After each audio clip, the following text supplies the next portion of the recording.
estabelecidos por Deus. Essa é a mensagem do Salmo de número 11. Nada pode abalar os fundamentos estabelecidos por Deus, desde que sua casa esteja construída na rocha. Se ela estiver construída na rocha, nada vai abalar. Agora, se ela estiver construída na areia, aí não tem fundação que aguente. É igual o prédio do Sérgio Naia.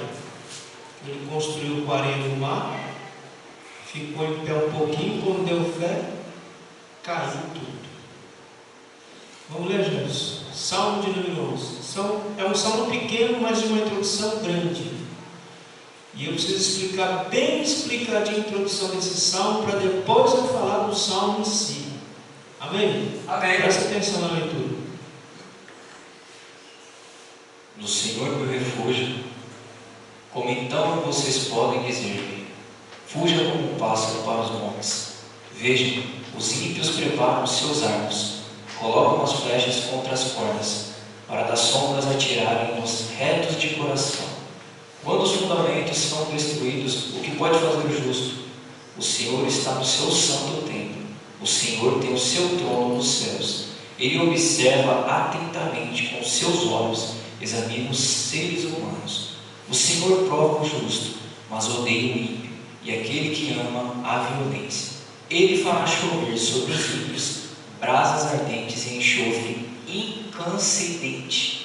Vento ressecante será a porção do cálice deles, pois o Senhor é justo e ama a justiça. Os retos verão a sua face. Esse salmo, irmãos, ele é um retrato do mundo caótico que nós vivemos hoje. Ele é um retrato do mundo que nós estamos vivendo hoje, um mundo de caos. E quando eu falo mundo, eu não falo mundo físico, eu falo mundo pessoas, porque quem constrói este mundo somos nós. A construção do mundo como nós conhecemos são os seres humanos que constroem este mundo que nós conhecemos. E se o mundo está exatamente um caos, é porque os homens que estão construindo e fazendo a manutenção deste mundo está um caos. Amém, meus irmãos? Amém. Esse mundo que nós construímos, irmãos, estão me entendendo? Amém. Amém? Esse mundo que nós construímos, essa esfera que a gente vive, ele tem os seus fundamentos. Como é que o ser humano constrói o mundo? Ele constrói o mundo a partir das suas crenças, a partir daquilo que ele acredita. Então, a partir das suas crenças, ele começa a construir o seu mundo. Como que é a sua fé? Como que é a sua crença? Vou exemplificar para os irmãos. Há irmãos que o mundo dele é caótico. Eu digo agora o mundo indivíduo. É caótico o mundo dele. Por que que esse mundo desse indivíduo é caótico? Porque ele constrói esse mundo a partir das suas crenças. Ou seja, a partir daquilo que ele acredita. Se ele tem uma crença falha, se ele tem uma fé falha, a sua existência será um retrato dessa crença distorcida que ele tem. Os irmãos estão me compreendendo, irmãos? Amém? Amém. Para os irmãos entenderem o que eu quero dizer, como é que está você hoje? O resultado que você chegou até aqui, o resultado está bom? O mundo está bom? O seu mundo? Sua vida, para os irmãos entenderem. Sua vida como ela está agora, está boa? Porque se você chegar à conclusão condição que não está boa, é porque a tua crença está errada. Tua fé está errada. E te fez chegar onde você chegou hoje. Se o seu mundo está bom, beleza. Agora, se o seu mundo está de ponta cabeça, é porque a tua fé é uma fé totalmente distorcida. E você construiu, você conseguiu chegar aonde você chegou até agora com uma fé distorcida, e sua vida está exatamente como você construiu. Amém, meus irmãos? Amém. É assim que nós construímos o mundo, a partir das nossas crenças. Que mais? A partir da nossa cultura. Para traduzir, para ficar bem fácil. A partir dos nossos costumes de vida. Qual é o seu costume de vida? Como é que você trabalha o seu dia a dia? Qual é o seu costume? Qual é a sua rotina? Para ficar mais fácil ainda. Sua rotina de um vegetal ou sua rotina de um ser vivo? Como que é? Qual é a rotina do vegetal? O vegetal, ele acorda, levanta, respira e deita. Isso é o vegetal. Faz mais nada. Não busca mais nada. Essa é a vida dele. Esse é o costume. Essa é a cultura que ele estabeleceu para a vida dele. Ora, então o seu mundinho aí vai ser resultado dessa cultura sua aí. Amém, meus irmãos? Amém. Amém. Preciso explicar isso para os irmãos entenderem o Salmo 11. Terceiro, o mundo é construído a partir das tradições. Quais são as tradições que você carrega? As tradições dos seus pais? Porque nem toda tradição é boa. Nem tudo que você traz como tradição, como um padrão para você viver é bom. Há tradições que não dá para a gente continuar vendo. Por exemplo, aqui em Luz Divina, se nós estivéssemos naquela antiga tradição de antigamente, eu não sei nem o que nós teríamos virado aqui. Acho que nós teríamos virado aqui um bando de terroristas do Talibã. De tanta tradição ruim que nós tínhamos. E a nossa vida era resultado dessa tradição. Nossas crenças eram resultado dessa tradição.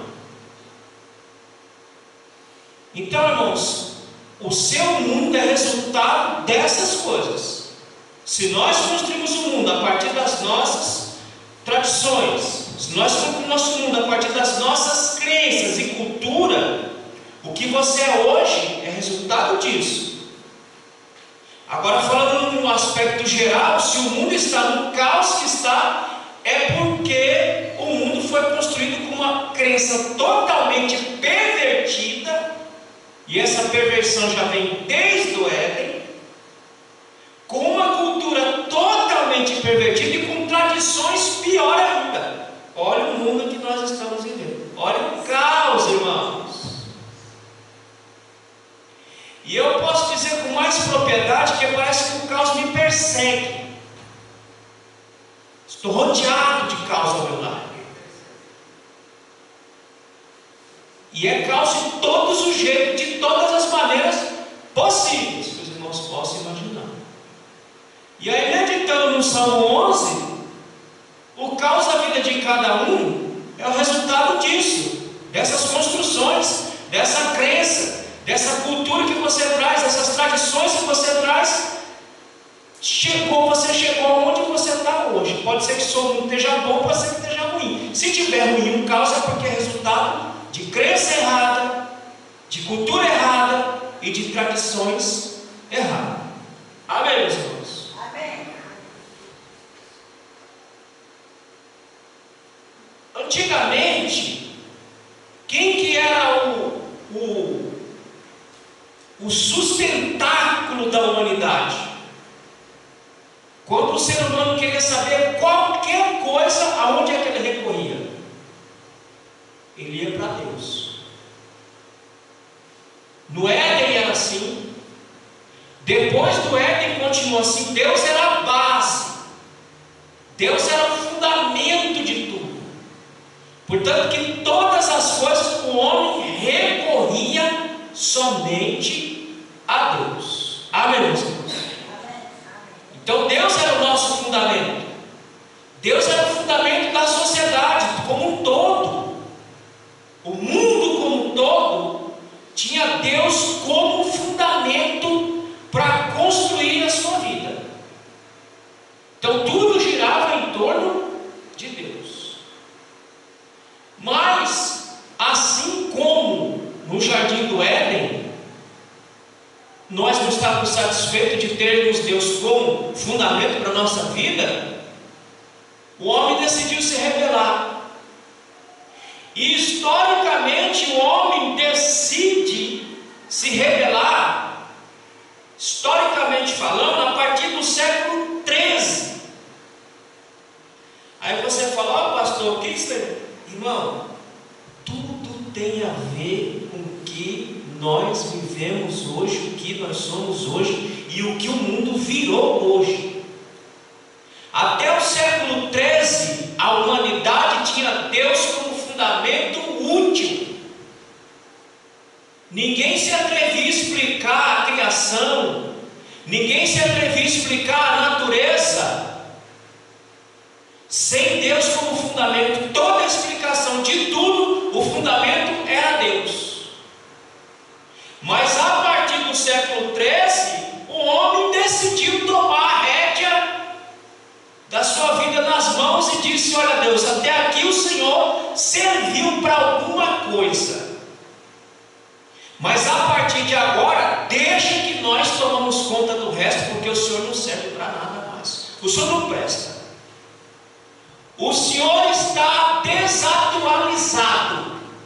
O Senhor não consegue mais dar resposta às angústias do ser humano. Então vamos tirar o Senhor fora dessa jogada, e nós agora vamos nos tornar o centro e fundamento da nossa existência. Irmão, bota uma coisa na sua cabeça: toda vez que você decide tomar sua vida na tua mão, qual é a chance de dar tudo errado? Qual é a chance? Vai dar tudo errado, meus irmãos. E quando eu digo que eu estou rodeado de caos ao meu lado, é porque eu vejo. Quando nós tiramos Deus da jogada, o caos se instala. Os homens ficam perdidos. Os homens ficam sem saber o que fazer e para onde ir. E tem deles que ficam até sem saber a quem pedir socorro. Por quê? Porque tirou Deus da história da sua vida. Olha o resultado do mundo hoje, que tirou Deus da história. Olha o resultado que nós estamos vivendo hoje. Olha a situação que nós estamos vivendo hoje, irmão. Eu não sei se os irmãos estão como eu, mas eu estou exatamente como Paulo diz em Romanos capítulo 8, versículo 23. Assim como a terra geme por uma redenção, eu estou gemendo todo santo dia, pedindo pelo amor de Deus a redenção final, Senhor, porque está muito difícil o caos que está lá. Agora, é claro, quem está dentro do caos não consegue nem perceber o próprio caos. Quem está fora, quem tem Deus como centro da sua vida, quem tem o Senhor como Senhor de sua vida, de fato, consegue perceber o buraco aonde a humanidade se meteu e não consegue sair dele. Parece que quanto mais a humanidade se debate para sair do buraco, mais ela se atola em um abismo sem fundo. Amém, meus irmãos? Agora, quando o homem decide tomar pé da sua vida, tomar a sua vida nas suas mãos e fazer as coisas do seu jeito, da sua maneira, vai seguir o ladeira abaixo. Ô irmão, vocês já ouviram falar quantos graus está hoje? Quantos graus está hoje? Vê o relógio. Deixa eu ver. 28 graus. Está marcando aqui. 28 graus. mas a sensação pode ser de 30 a 35 graus. Mas ela não reflete o calor real. O calor real é 28 graus. Mas a sensação é de 35 graus. O que eu quero dizer com isso, irmãos? O ser humano está tendo a sensação de que tem controle da vida nas mãos, meus irmãos. Olha o Rio Grande do Sul lá, o governador está lá apavorado. Cadê o controle? Os homens poderosos das nações, cadê o controle? É reunião e mais reunião, conselho e mais conselho, e ninguém consegue achar uma saída do buraco em que o próprio homem se meteu por conta própria. Amém, meus irmãos? Amém. Agora preste atenção. Nessa sociedade que o homem diz que é o homem mais moderno que já existiu na Terra, eles dizem que é o homem do século 21. E tem deles que estão tão modernos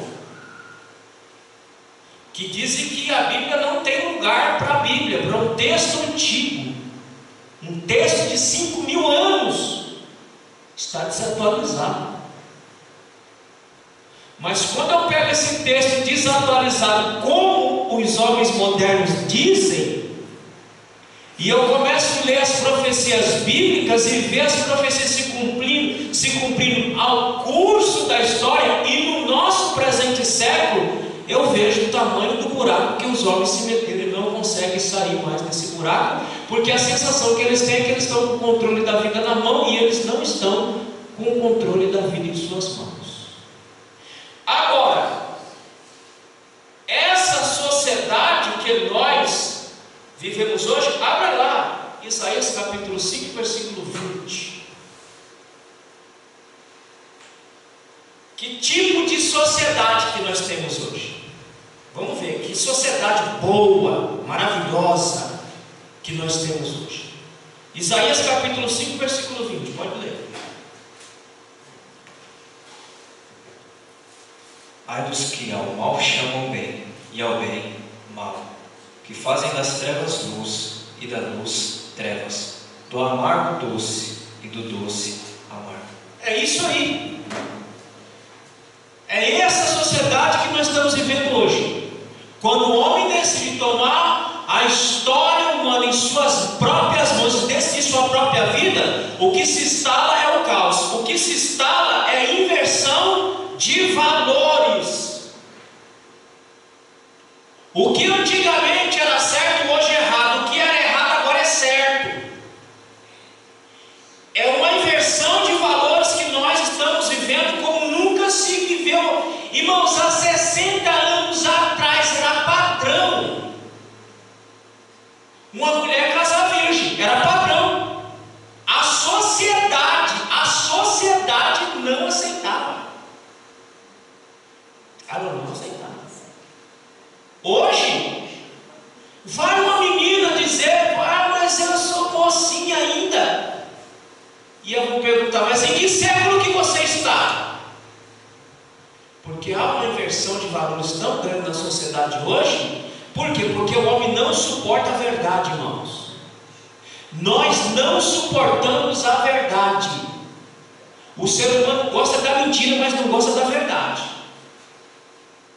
E a própria Bíblia diz isso. Se você abrir no Evangelho, vai dizer: o homem ama mais a mentira do que a verdade, porque nós somos uma própria mentira. Então é natural que nós amemos mais a mentira. Nós que estamos em Cristo hoje, nós vivemos na verdade, aceitamos a verdade, porque estamos em Cristo, e mesmo assim temos dificuldade de aceitar a verdade. Mas a sociedade de hoje vive numa inversão de valores como nunca se viu. Segundo, Os relacionamentos. Os relacionamentos em todas as esferas é marcado pela infidelidade, em todas as esferas. Não interessa que você, qualquer esfera que você pensar da sociedade hoje é marcada pela infidelidade. Pela infidelidade. Em todos os níveis. E é normal ser infiel, viu, irmão? Nos relacionamentos humanos é normal ser infiel hoje. Hoje até está. É até chique. Nossa, mas você é fiel? Onde você está? Que mundo que você está? Que planeta que você está vivendo? Não existe mais essa ideia de infidelidade.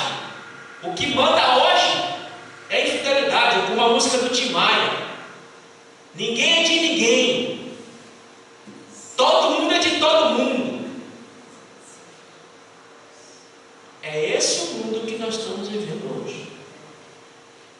Terceiro, corrupção generalizada. A corrupção vai estar generalizada. Aonde? No campo político, a corrupção é generalizada. No meio policial, generalizado. E, infelizmente, no meio religioso, a corrupção, ela também está imperando. Porque o homem decidiu tirar Deus da história e tomar controle da vida, é onde nós chegamos hoje. Inversão de valores. Relacionamentos marcados pela infidelidade, corrupção em todos os sentidos, político, religioso, policial, em todas as esferas, é marcado pela corrupção. No judiciário, no legislativo, no executivo, todas essas instâncias estão enfermadas pela corrupção. São instâncias que deveriam ser o esteio da sociedade, o fundamento da sociedade, mas ela está carcomida, corroída, corrompida. E aí, irmão, vai a minha pergunta. IBGE diz que vamos bater não sei quanto milhões de evangélicos. O último censo deu conta de 40 milhões de evangélicos. Cadê?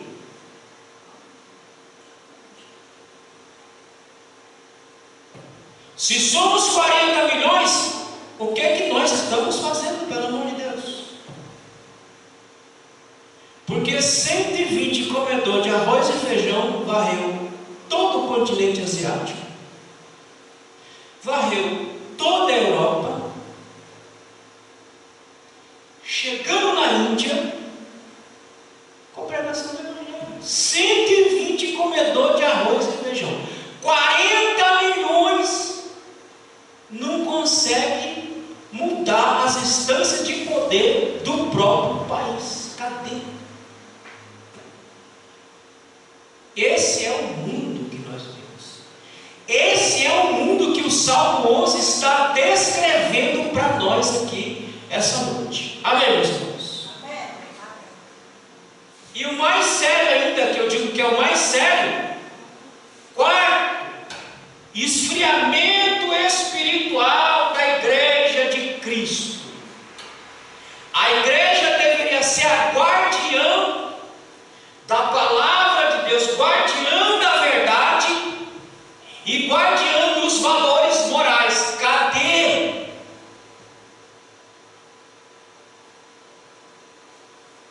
A igreja deveria ser a guardiã da verdade da palavra de Deus. Ela deveria ser a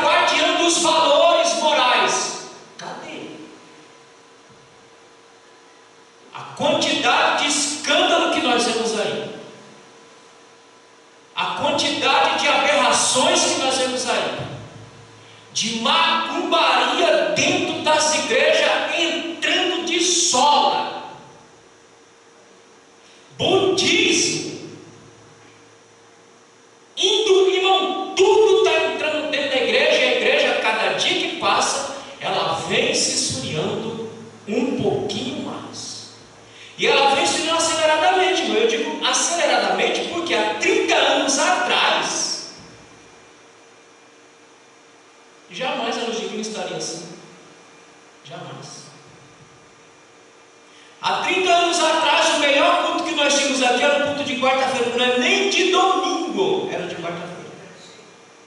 Há 30 anos atrás, nossos cultos de oração, de jejum, o povo vinha, o povo clamava. Hoje, olha a nossa situação. Mas e todo mundo trabalhava como vocês trabalham hoje, viu, meus irmãos? Todo mundo trabalhava, pesava, que nem cavalo doido, mas chegava no dia estava aqui. E aqui era de domingo a domingo. E de domingo a domingo nós estávamos aqui.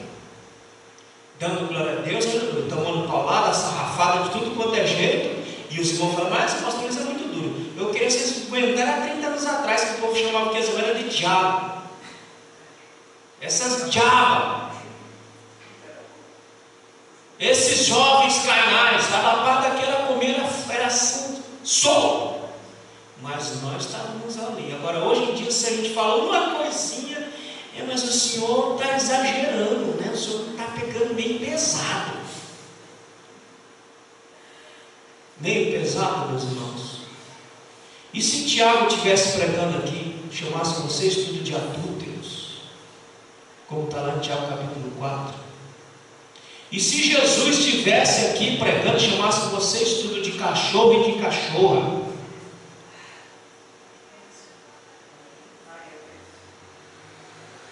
E se ele estivesse pregando aqui e ficasse acedo, pegasse o azorrague e começasse a descer um lombo, então veja aonde é que nós nos metemos hoje. Esfriamento generalizado dentro da igreja de Jesus Cristo. Resultado dessa atividade que o homem diz que ele pode fazer, que ele pode dar conta dessas coisas. Irmãos, o nosso fundamento é Deus. O dia que nós tiramos, o dia que a luz divina tirar Deus como fundamento, vocês vão ver o que vai virar isso aqui.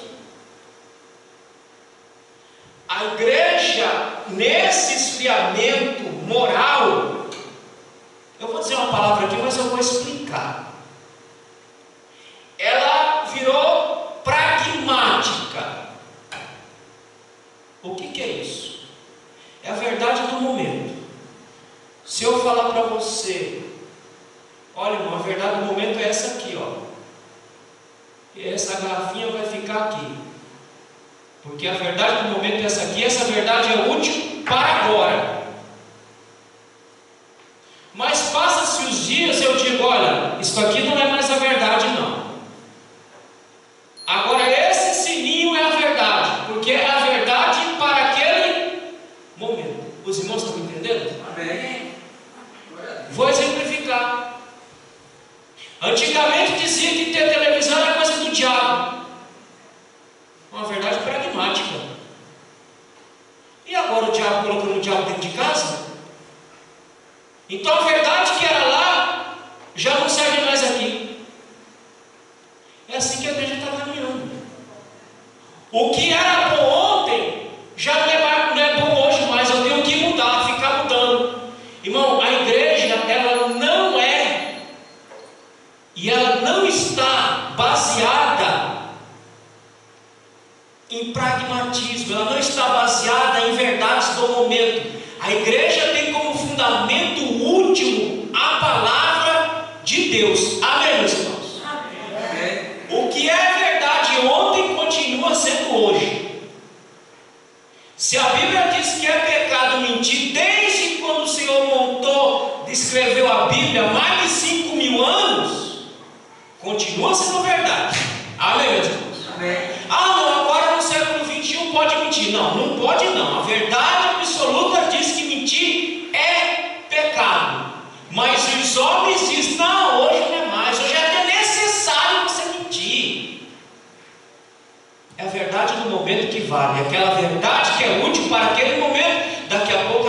essa utilidade, a gente tem que inventar outra coisa. Estão me entendendo, meus irmãos? Tudo isso para vocês entenderem o que está dito no Salmo 11.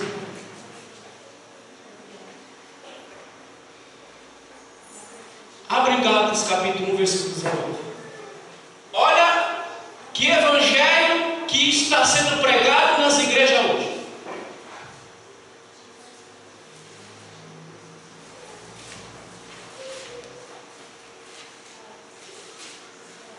O que diz aí? Gálatas capítulo 5, capítulo 1 e versículo 19.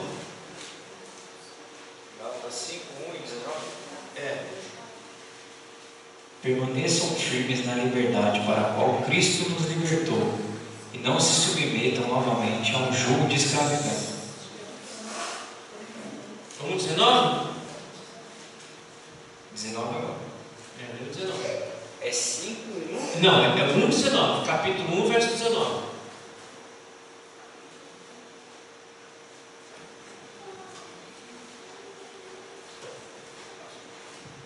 Não vi nenhum dos outros apóstolos, a não ser Tiago, irmão do Senhor.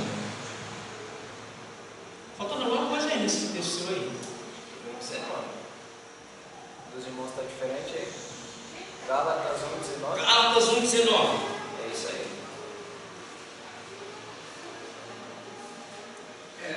É isso mesmo, mas não é esse texto que eu quero não.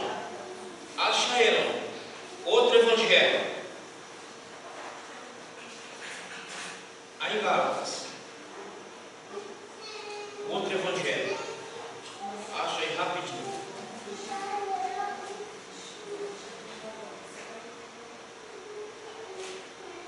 Achou?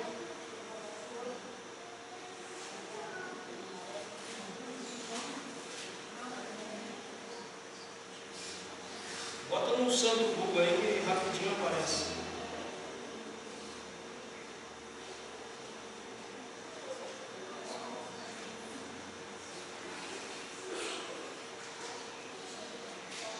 Eu vou citar, depois vocês acham. O evangelho que está sendo pregado hoje, como diz Paulo, é outro evangelho. Não é o evangelho de Jesus Cristo. É 1:6. Lê. Do 6 ao 12. Lê só o versículo que está falando do outro evangelho. Gálatas 1, 6 ao 12. Admiro-me de que vocês estejam abandonando tão rapidamente aquele que os chamou pela graça de Cristo, Vai para o verso 8. para seguirem outro evangelho, que na realidade não é o evangelho. O que ocorre é que algumas pessoas os estão perturbando, querendo perverter o evangelho de Cristo. Contudo, ainda que nós, ou um anjo dos céus, anuncie um evangelho contrário ao que anunciamos a vocês, que seja amaldiçoado. É esse evangelho que estão pregando hoje nas igrejas, o evangelho maldito. Não é o evangelho de Cristo. Nesse mundo caótico que nós estamos vivendo hoje, até a pregação não é mais a mesma. É outro evangelho. É por isso que tem gente que vem aqui no divino tem dificuldade de ouvir. Porque está tão acostumado com outro evangelho que quando bate com o evangelho de Jesus Cristo tem dificuldade em entender. Tem dificuldade em aceitar. Porque os ouvidos já estão tão acostumados com o evangelho maldito que quando o evangelho verdadeiro bate, ele diz, é do diabo. Porque já está acostumado com outro evangelho. E a maioria dos pregadores que nós temos hoje, pregadores corruptos, pregadores vendidos, pregadores que estão atrás de dinheiro e fama, é esse evangelho que essa raça ruim está pregando por aí. E infelizmente, o analfabetismo bíblico no Brasil é gigantesco. Esses pregadores hereges, corruptos, que estão pregando outro evangelho, esses camaradas só se criam porque a ignorância no meio do povo em relação à palavra de Deus é gigante. Porque se o povo conhecesse o mínimo da palavra de Deus, dava uma coça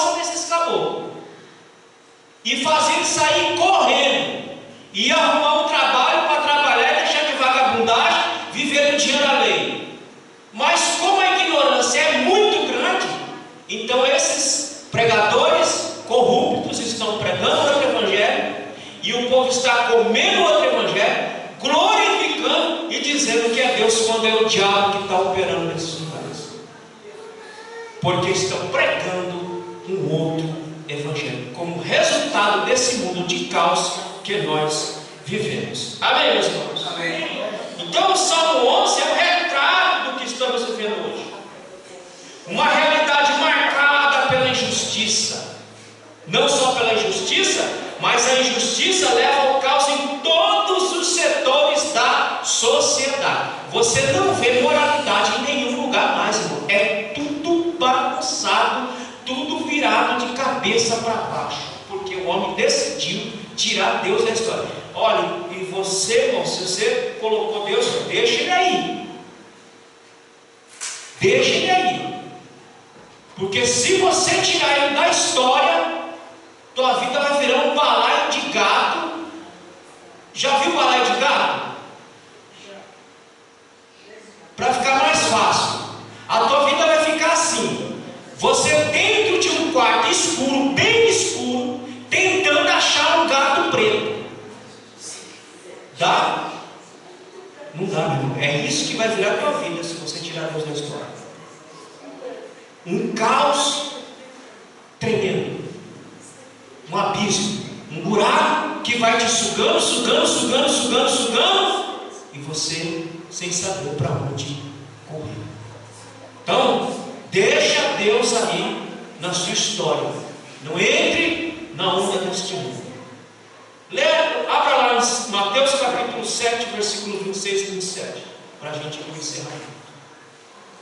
Então, quando Davi escreveu o Salmo 11, parece que ele estava no século 21, sentado, olhando esse caos que nós estamos vivendo, e ele vai e escreve o Salmo de número 11, retratando o nosso presente século que nós estamos vivendo. O que diz aí em Mateus capítulo 7, versículo 26 e 27? No entanto, quem ouve estas minhas palavras e não as pratica é como um insensato que construi a sua casa sobre a areia. Caiu a chuva, transbordaram os rios, sopraram os ventos e deram contra aquela casa. Ela caiu e foi grande a sua queda. É isso aí que acontece. É isso aí que aconteceu, está acontecendo com a humanidade. Tirou Deus da história, colocou-se como fundamento de tudo, e aí, meu irmão, o vento bate e a casa cai, porque está construída com o fundamento errado, está construída no solo errado, está construída na areia. Irmão, quem constrói a casa na areia fica igual Jacó. Fica igual Jacó, fica igual Jonas, fica igual Elias. Esses três homens tiveram que voltar para o mesmo lugar da onde não deveriam ter saído. Quando você tira Deus da sua história e quer fazer as coisas pela sua vida, do seu jeito, você vai rodar feito um tonto, não vai sair do lugar. E não tem quem te ajude não, viu, meu irmão? E não tem oração que dê jeito nesse buraco que você se mete. Não teve quem ajudou Elias, não teve quem ajudou Jacó, e não teve quem ajudou Jonas. Eles tiveram que se virar, porque eles se meteram no buraco, eles que tiveram que sair do buraco. Eles ainda foram espertos, que entenderam a lição e começou a andar para frente. Agora tem uns tontos, desculpe a palavra, tem uns tontos que ficam rodando em círculo, que nem o povo rodando em círculo, com a bênção na mão, mas ele fica ali, rodando em cima. Por quê? Porque decidiu tomar conta da sua própria vida, e aí a vida vira um caos, e aí fica rodando, feito um piano, em volta da bênção. A bênção está bem ali, mas aí caiu, rodando. Então não tire Deus da história da sua vida, para ela não se transformar num caos total. Abra Jeremias capítulo, Juízes capítulo 17, versículo 5. E o homem, além de querer tomar conta da vida, o homem vai quebrando todos os limites. Deus coloca um limite e o homem vai lá e derruba os limites impostos pelo próprio Deus. Aí vira essa bagunça que nós estamos vendo. O que diz Juízes capítulo 17, verso 5? Ora, esse homem, Mica, possuía um santuário, fez um colete sacerdotal e alguns ídolos da família, e pôs um dos seus filhos como sacerdote. Foi um limite imposto. Havia uma casa, havia uma linhagem sacerdotal, mas o homem vai lá e quebra. Não, eu coloco quem eu quiser, eu estabeleço quem eu quiser como sacerdote. Deus coloca o limite, o homem vai lá e quebra esse limite. Aí o que acontece? O que nós estamos vendo hoje. O homem fica totalmente perdido, como o homem está totalmente perdido hoje. E você encontra muito crente totalmente perdidinho da Silva. Eu tenho até que pesquisar para onde serve essa frase, perdidinho da Silva. Eu não sei se o Silva está perdido, deve estar perdido até hoje. Perdido, sem saber para que banda vai. Não sabe se vai para a esquerda ou para a direita, se corre, se senta, se anda, ele fica totalmente. É como está o ser humano. Ele quebra os limites, ele ultrapassa os limites colocados por Deus, depois ele mesmo fica perdido nessa quebra de limites que Deus estabeleceu.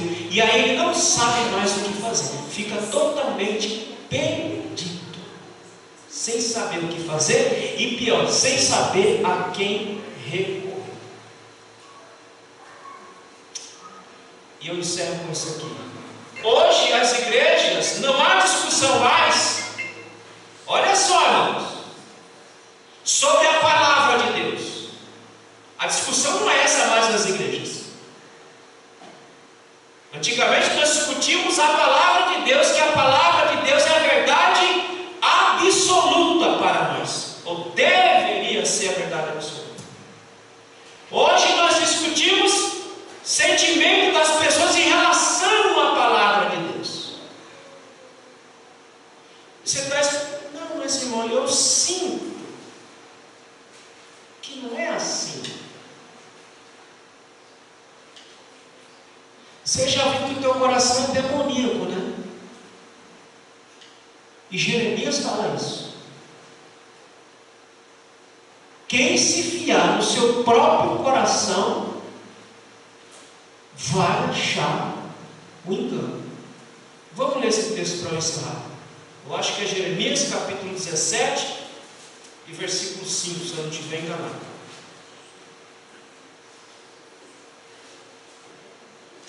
Jeremias capítulo 17, versículo 5. E aqui eu encerro. Assim diz o Senhor: maldito o homem que confia no homem e faz da carne o seu braço e aparta o seu coração do Senhor. 21, 25, do mesmo texto aí, do mesmo livro. Vamos parar por aqui. Irmãos, não tira Deus da história da sua vida. Deixa Deus continuar sendo o centro da sua vida. Amém, meus irmãos? Amém. Deixa Deus conduzir a tua vida, para a tua vida não virar uma bagunça. E depois, meu irmão, nem você vai saber da gente nessa bagunça aí. E você sabe que comanda que Deus arruma bagunça, né? Vocês já ouviram falar de freio de arrumação? Vocês sabem o que significa a expressão freio de arrumação? Quem já pegou ônibus lotado? Você está com o ônibus lotado, o motorista percebe que está todo mundo meio desajeitado, ele dá uma acelerada, aí vai todo mundo para frente com o café, aí abre espaço para um lado, para o outro, freio de arrumação. É assim que Deus dá jeito. Freio de arrumação, ele dá aquele solavanco, que você chega, vai para frente, vai para trás, quando dá fé, você vai balançando, quando daqui a pouco você se acalma. Não espera Deus fazer isso não. Deixa Deus conduzir, deixa Deus trabalhar, que é melhor. Não entre na onda deste mundo sem Deus. Não ache que você tem controle da sua vida, porque você não tem. A Bíblia é bem clara. Nós fazemos os nossos planos, os nossos projetos, mas quem é que executa? Segundo a palavra, é Deus quem executa. Você pode planejar do jeito que você quiser, só sabe de uma coisa: quem vai executar é Deus. Não do seu jeito, mas do jeito dele, que é sempre melhor do que o nosso jeito. Amém? Amém. Domingo, se ele não vier, nós estamos aqui de manhã.